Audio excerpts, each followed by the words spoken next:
So worst case scenarios any ட்ரீட்மெண்ட்ஸில் இருக்குது. நீங்கள் not only hair transplant, PRP, GFC எதுலேயுமே இருக்குது. பட் இதில் இருக்குங்கிறத மட்டும் நிறையா சொல்கிறாங்க தவிர இல்லைங்கிறத ரொம்ப கம்மியாக தான் சொல்கிறாங்க வெளில. But it is safe.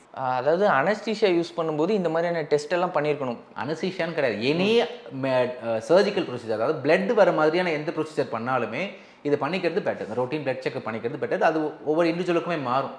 அவங்க ஃபேமிலியில் ஹிஸ்ட்ரி வச்சு மாறும், அவங்கள அண்டர்லைங் ஹிஸ்ட்ரி வச்சு மாறும், ஃபீமேலுக்கு மாறும், மேலுக்கு மாறும், ஏஜ் ஃபேக்டர் வச்சு மாறும். அதை வச்சு அதுக்கேற்றமே உங்கள் டாக்டர் கொடுக்குற டெஸ்ட் மட்டும் எடுத்துகிட்டு நீங்கள் வித்தின் நம்ம எந்த ட்ரீட்மெண்ட் பண்ணுறதுக்குமே ஃபியூ டேஸ் மட்டும் தான் எடுக்கணும். அது மந்த்ஸ் முன்னாடி எடுக்கிறது யூஸ்லெஸ். ஸோ 2-3 டேஸ் முன்னாடி அவங்க கொடுக்குற ரிசல்ட் மட்டும் எடுத்து வந்தீங்கன்னா we can directly go for hair transplant. அதுவே பார்த்தீங்கன்னா பிஆர்பி, ஜிஎஃப்சிக்கு அந்த அளவுக்கு தேவை கிடையாது. ரொம்பவே சாதாரண ட்ரீட்மெண்ட்.